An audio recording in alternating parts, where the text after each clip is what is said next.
Hello everyone. Today we will discuss the Bohr's postulates. So Bohr's postulates you have already studied in chemistry also. So the first postulate is stationary orbits.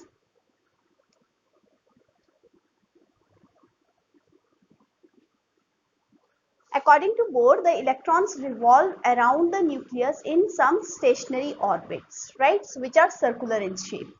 So I'm writing in short. Electrons revolve around the nucleus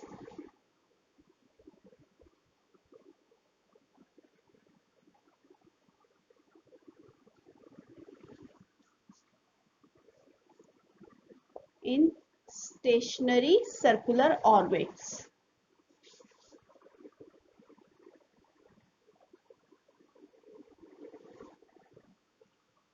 Second is the quantum condition.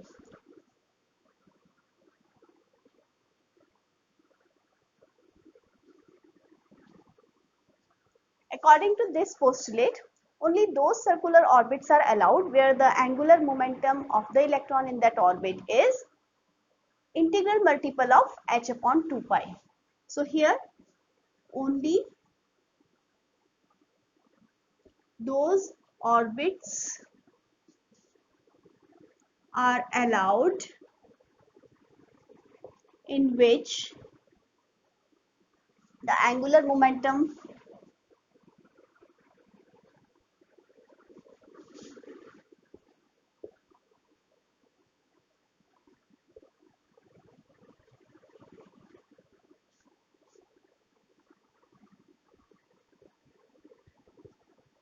of the electron is integral multiple of h upon 2 pi, right? So what does this mean? This means that angular momentum, we know what is the formula for angular momentum: linear momentum multiplied by perpendicular distance, right? So linear momentum can be written as mv, and this is the radius of the orbit. So we can write this as L is equal to nh upon 2 pi. That means mvr is equal to nh upon 2 pi, where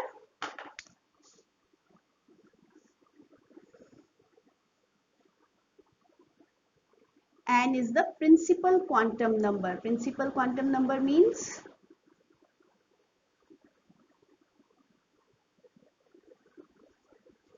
it gives the number of shell, which number of shell it is. Third postulate is transitions. It's regarding transitions.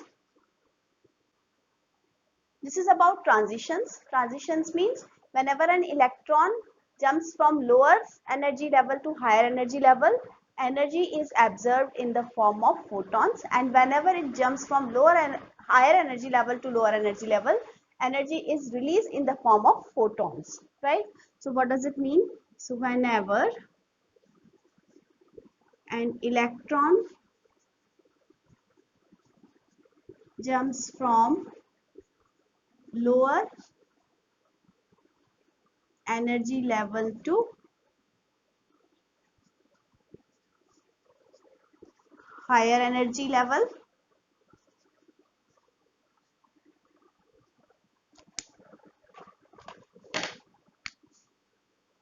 energy is absorbed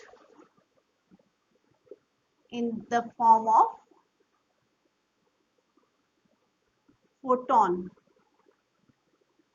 that is h nu. And whenever it jumps from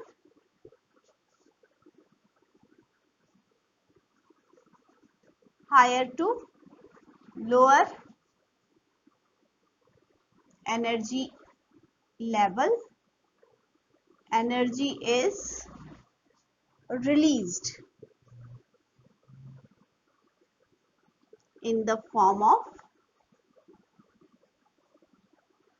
photon, that is h nu, right?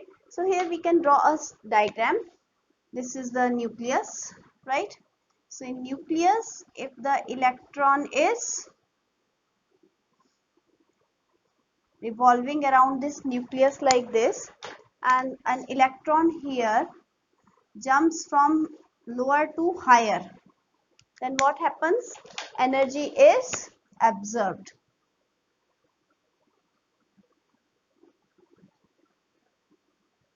And whenever it jumps from higher to lower, then energy is released. So you can say that if we are talking about this final minus initial magnitude is equal to h nu, whether it is jumping from lower to higher or coming from higher to lower. So this energy difference will be equal to h nu. Now in the same video we will discuss the derivation of the second quantum condition, right?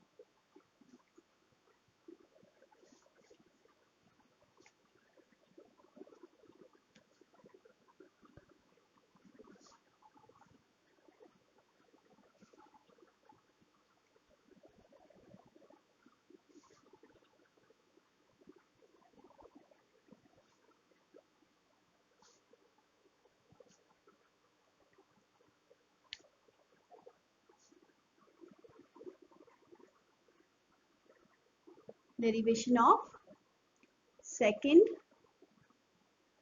postulate, right? What was that? This is quantum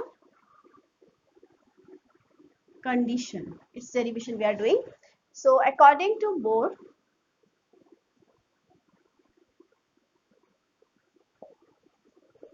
Bohr,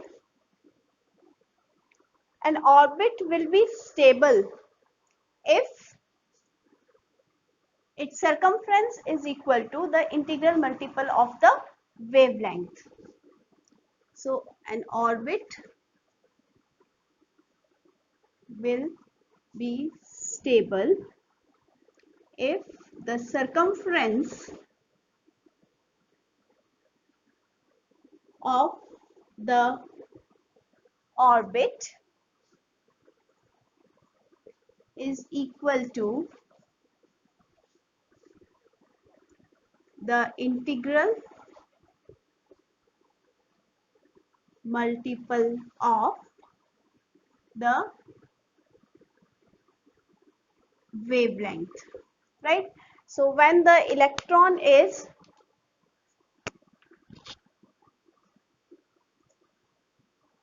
moving around the nucleus,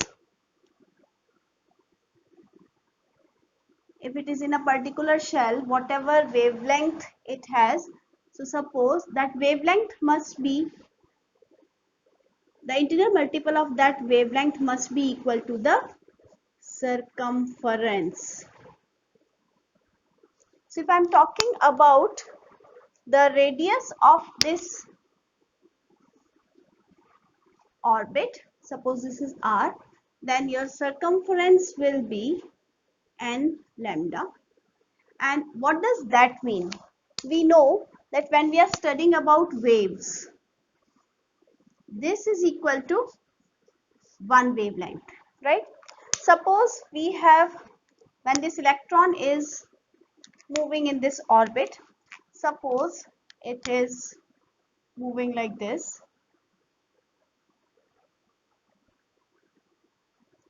So I'm just taking an example,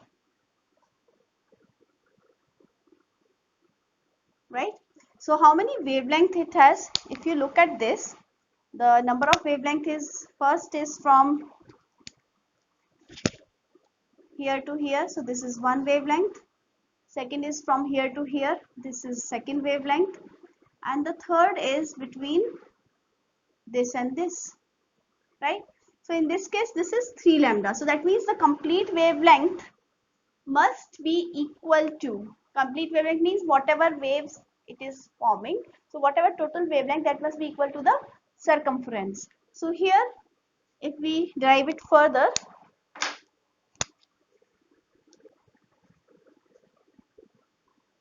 this can be written as h upon mv, and if we shift it, this is mvr is equal to nh upon 2 pi.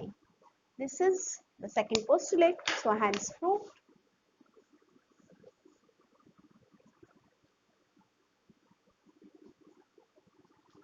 Right? So that's all for now. Have a nice day.